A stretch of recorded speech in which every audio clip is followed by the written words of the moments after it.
Hello आप सभी माताओं एवं बहनों का एक बार फिर से स्वागत है आपके अपने चैनल एचडी ओनली में। तो महिला पर्यवेक्षक भर्ती 2025 के लिए आज की जो क्लास है एमएस एक्सेल और एमएस वर्ड पर आधारित, इसमें आपको सभी क्वेश्चन मिलेंगे क्योंकि आपका जो एग्जाम का एनालिसिस है उसके अनुसार देखा गया है कि उसमें सारे जो क्वेश्चन हैं ज़्यादातर एमएस वर्ड और एमएस एक्सेल से पूछे जा रहे हैं। इसलिए कंप्यूटर पे कुछ बताएंगे आप? हाँ सर, एमएस एक्सेल से 5 से 6 क्वेश्चन एक्स और स्लाइड शॉर्टर हाँ और हाँ फॉन्ट साइज पावर ये सब पॉइंट क्वेश्चन नहीं पावर ये सीरीज लेकर आए हैं जिसमें सारे इंपॉर्टेंट क्वेश्चन जो है एमएस एक्सेल और एमएस वर्ड के ही रहेंगे। ठीक है, इसमें एमसीक्यू के माध्यम से आपको कराया जाएगा, साथ ही आपको बाकी जो ऑप्शन है उनकी भी डिटेल बताई जाएगी। और इस और इन सभी क्लासेस के पीडीएफ के लिए आप लोग हमारा जो टेलीग्राम चैनल है जिसका लिंक आपको वीडियो के डिस्क्रिप्शन में मिल जाएगा, वहाँ से ज्वाइन करके आप सभी क्लासेस की पीडीएफ प्राप्त कर सकती हैं। और जिन माताओं एवं बहनों को हमारी क्लासेस पसंद आती हैं वो लोग चैनल को सब्सक्राइब और वीडियो को लाइक जरूर कर लें और साथ ही बेल आइकन भी प्रेस कर लें, क्योंकि हम आप सभी के लिए महिला पर्यवेक्षक भर्ती 2025 से रिलेटेड सभी सब्जेक्ट की डेली क्लासेस और साथ ही एनालिसिस लेकर जरूर आते हैं।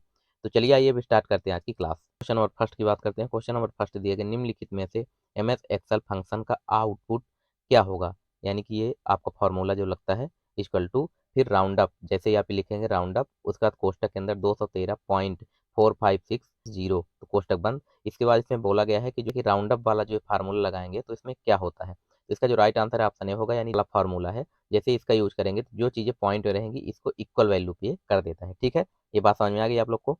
फिर इसमें आगे बात कर लेते हैं। इधर आप देख सकते हैं डायग्राम के माध्यम से कि राउंड अप फंक्शन हमेशा संख्या को पूर्णांकित करता है। वो पॉइंट संख्या थी तो उसको पूर्णांकित कर दिया। ठीक है, 213.564 था तो उसको पूर्णांकित करके 214 कर दिया। ये देख सकते हैं आप, ये यहाँ जैसे ही आप ये फार्मूला बार पे यहाँ आप राउंड अप लिखेंगे और ये पॉइंट डेटा देंगे तो ये आपको पूर्णांकित वैल्यू करके दे देगा यहाँ। ठीक है, ये जो एक सेल होती है, ये इस जो एक बॉक्स है इसको सेल बोलते हैं। ये आप सभी को ध्यान रखना है। इन सभी से क्वेश्चन आपसे पूछे जा सकते हैं।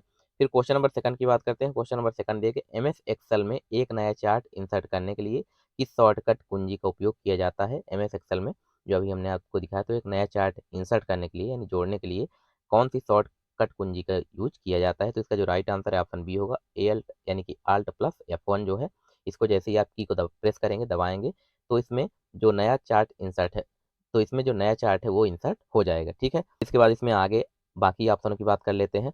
तो अगर alt plus control plus F2 की बात करें तो इस कुंजी से क्या होता है, तो जैसे ही इस कुंजी को एक साथ दबाएंगे तो ओपन, या तो ओपन हो जाएगा और साथ ही सेव एज वाला जो ऑप्शन है वो खुल के आपके सामने आ जाएगा। ठीक है, फिर कंट्रोल प्लस F1 की बात करें तो कुंजी रिबन के आकार को घटाती बढ़ाती है। रिबन का आकार जो है ये आप हम दिखा देते हैं आपको। ये देखिए यहाँ जो बॉक्स दिख रहा है ये रेड कलर का, ये पूरा ये रिबन बॉक्स, ये ऊपर वाला जो है ये रिबन बॉक्स होता है। ठीक, देख लिया आप लोग। उसके बाद alt plus shift plus F2 को दबाने से क्या होता है, तो यह कुंजी वर्कशीट को सेव करती है। ठीक है, alt plus shift plus F2 को जैसे ही दबाएंगे आप प्रेस करेंगे तो यह कुंजी वर्कशीट को सेव कर देती है। आपने जो कार्य किया है वर्कशीट पर वो सेव कर देती है।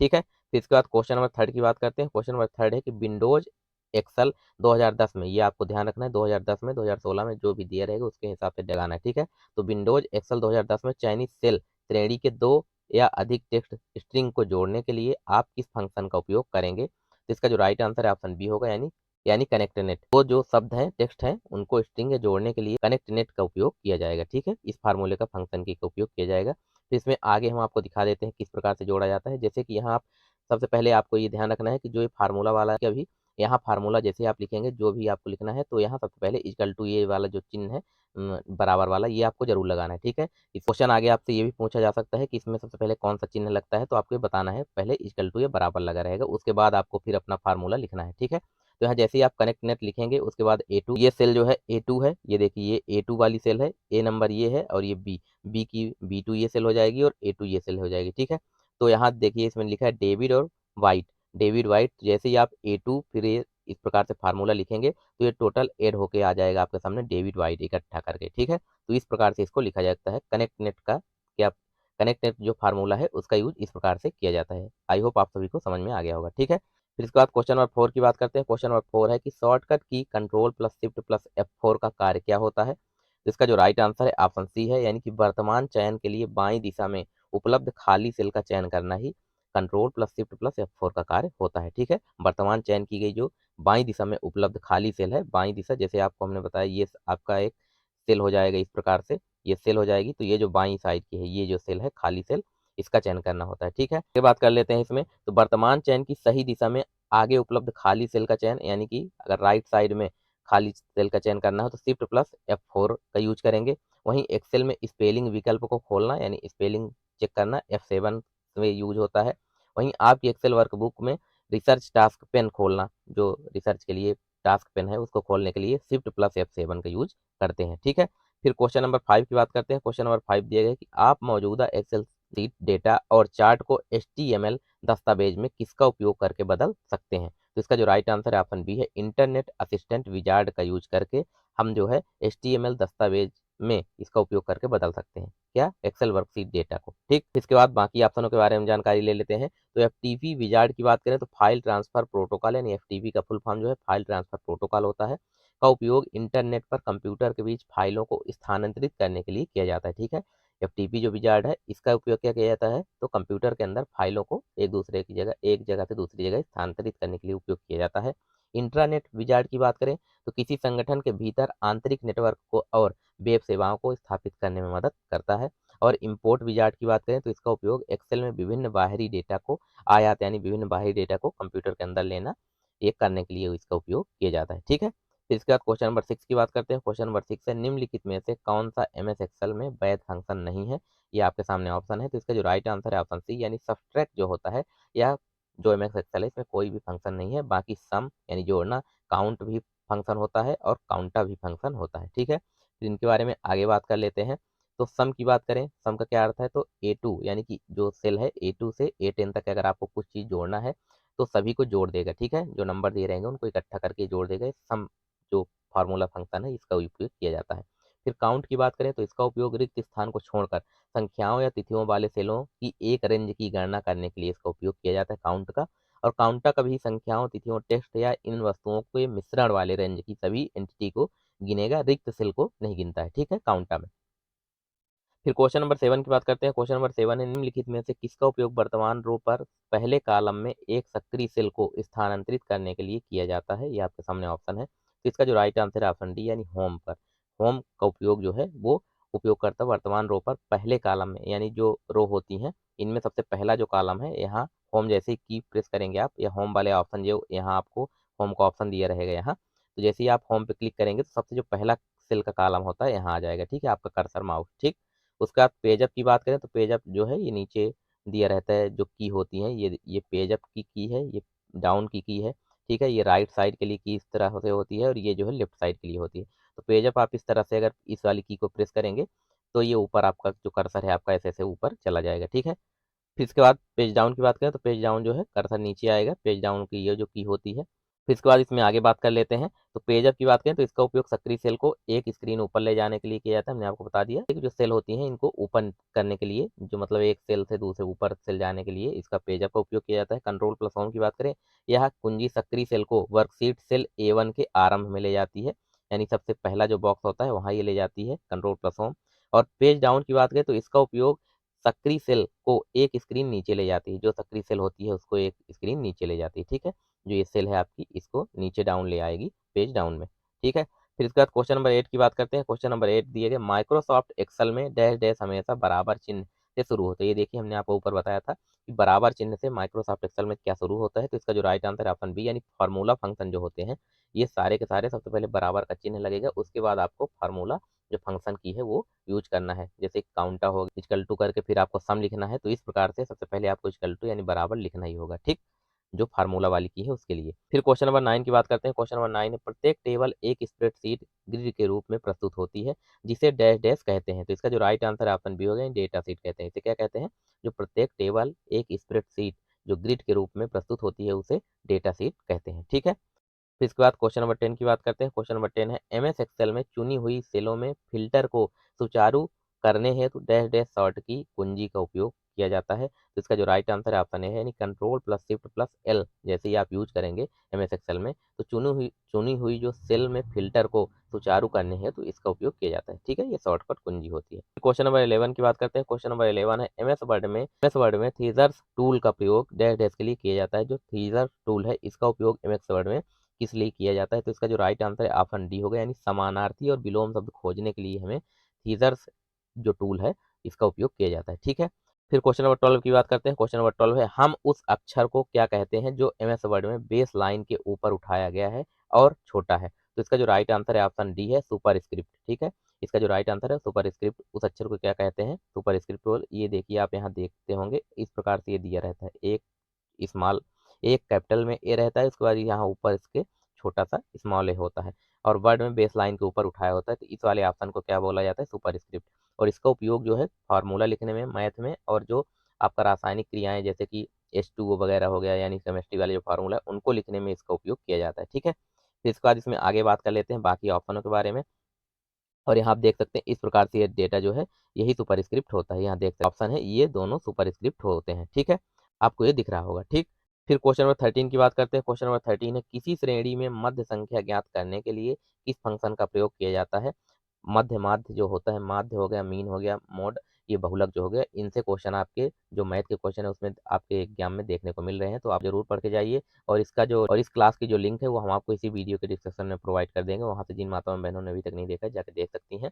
वो ज़्यादा नहीं, 10 मिनट की क्लास है, तो आप लोग देख के जाइए, क्योंकि इनसे रिलेटेड आपके उसमें मैथ में भी क्वेश्चन देखने को मिल रहे हैं इस समय। ठीक है, तो इसमें अगर बात की जाए तो मध्य संख्या ज्ञात करने के लिए किस फंक्शन का प्रयोग किया जाता है? तो इसका जो राइट आंसर ऑप्शन है यानी मीडियन, इसका उपयोग किया जाता है मीडियन का। ठीक है, फिर क्वेश्चन नंबर 14 की बात करते हैं। क्वेश्चन नंबर 14 है, एमएस वर्ड में एक डॉक्यूमेंट को डैश डैश का उपयोग करके प्रिंट किया जा सकता है। तो इसका जो राइट आंसर है ऑप्शन है यानी कंट्रोल प्लस पी, जो आप क्लिक करेंगे या दबाएंगे एक साथ कंट्रोल प्लस पी, तो आपका जो डॉक्यूमेंट है वो प्रिंट हो जाएगा।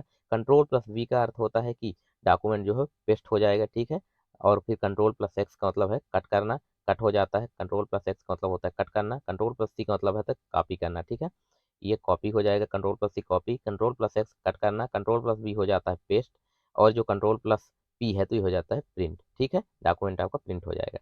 फिर इसके बाद क्वेश्चन नंबर 15 की बात करते हैं। क्वेश्चन नंबर 15 दिया गया, एमएस वर्ड का मान्य फॉर्मेट है, यानी एमएस वर्ड जो होता है इसका मान्य फॉर्मेट क्या होता है? तो इसका जो राइट आंसर है ऑप्शन सी, डॉक जो है इसका एमएस वर्ड का डॉट प्लस डीओसी जो होता है एमएस वर्ड का मान्य फॉर्मेट होता है।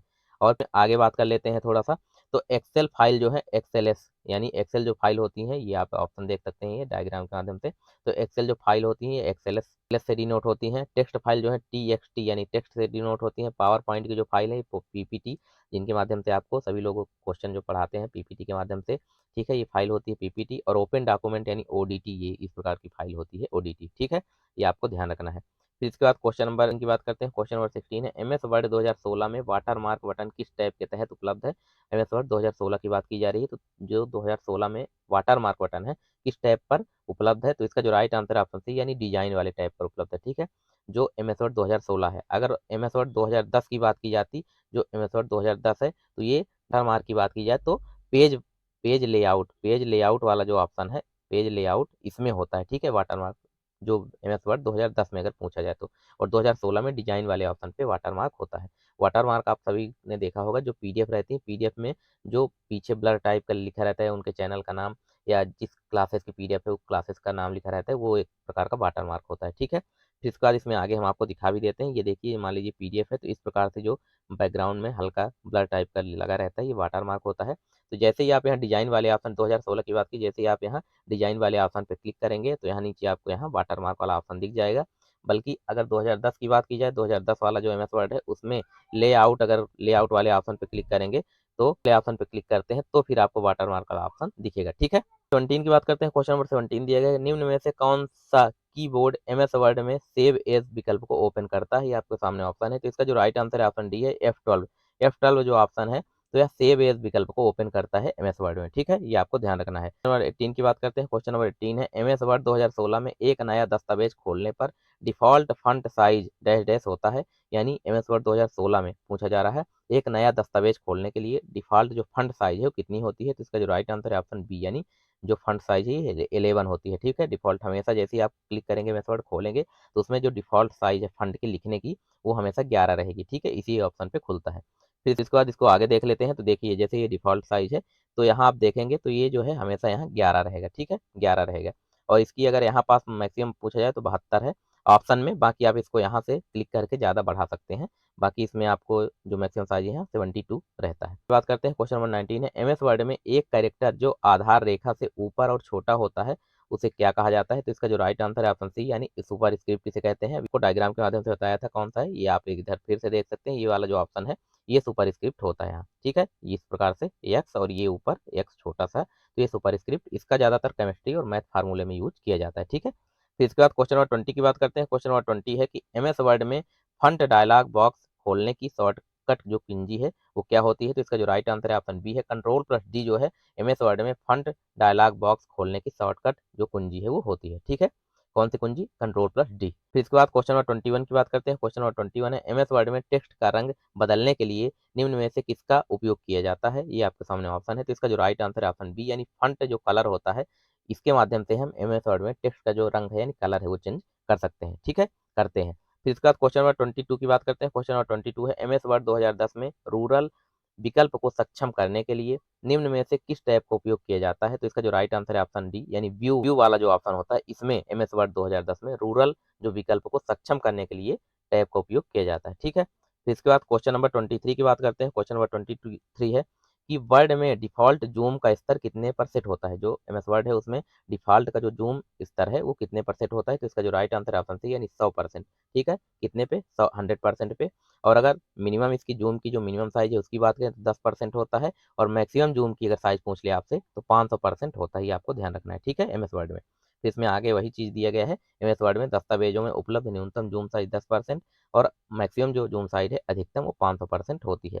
इधर आप डायग्राम के माध्यम से देख भी सकते हैं, ज़ूम का जो पेज लेआउट है, डिफ़ॉल्ट जो साइज़ है 100% होती है, मैक्सिमम साइज़ यहाँ 500% देख सकते हैं और मिनिमम जो साइज़ है ये 10% देख सकते हैं, ठीक है। जो सारे क्वेश्चन हैं उनके आंसर आपको डायग्राम के माध्यम से समझा रहे हैं, जिससे कि आपको अच्छी तरीके से समझ में आ जाए और एक भी क्वेश्चन आपके गलत ना हो, ठीक। फिर इसके बाद क्वेश्चन नंबर 24 की बात करते हैं। क्वेश्चन नंबर 24 है, एमएस वर्ड 2016 में होम टैब के फंट ग्रुप के भीतर ए और स्मॉल ए, कैपिटल ए और स्मॉल ए वाला जो फीचर है डैश डैश विकल्प को प्रतिनिधित्व करता है। तो इसका जो राइट आंसर है ऑप्शन बी, यानी चेंज केस, इसे क्या बोलते हैं? चेंज केस, ठीक है। इसके माध्यम से जो बाकी चीजें हैं वो चेंज होती हैं। आप आगे बताते हैं इस प्रकार से, आप ऑप्शन देख सकते हैं। जैसे ही होम वाले पे क्लिक करेंगे उसके बाद यहाँ आप देखिए कैपिटल ए और ए वाला जो स्मॉल, ये कैपिटल ए और स्मॉल लेटर वाला जो ए है इस पे आप क्लिक करेंगे तो यहाँ आपको सेंटेंस केस चेंज करना हो या लोअर केस हो गया, अपर केस हो गया, जिस प्रकार का आपको केस चेंज करना है अपने इसका, ये देखिए यहाँ जो भी लिखा रहेगा उसको चेंज करने के लिए जिस प्रकार से चेंज करना हो आप चेंज कर सकते हैं। सारे ऑप्शन आपको यहाँ दिख रहे होंगे, ठीक है। तो ये आपको एमएस वर्ड और एमएस एक्सेल से रिलेटेड 24 क्वेश्चन है, और साथ ही इससे बाकी ऑप्शन के बारे में भी हमने डिटेल में बताया है। तो जिन माताओं और बहनों को ये क्लासेस पसंद आई वो लोग चैनल को सब्सक्राइब और वीडियो को लाइक जरूर कर लें, और साथ ही बेल आइकन भी प्रेस कर लें, क्योंकि वहाँ सभी के लिए महिला पर्यवेक्षक भर्ती 2025 से रिलेटेड सभी क्लासेस की एनालिसिस के तहत ही क्वेश्चन लेकर आते हैं, ठीक है। तो आई होप ये क्लासेस आपको जरूर पसंद आई होगी। तो मिलते हैं आप सभी से नेक्स्ट क्लास में, तब तक के लिए आप सभी का धन्यवाद।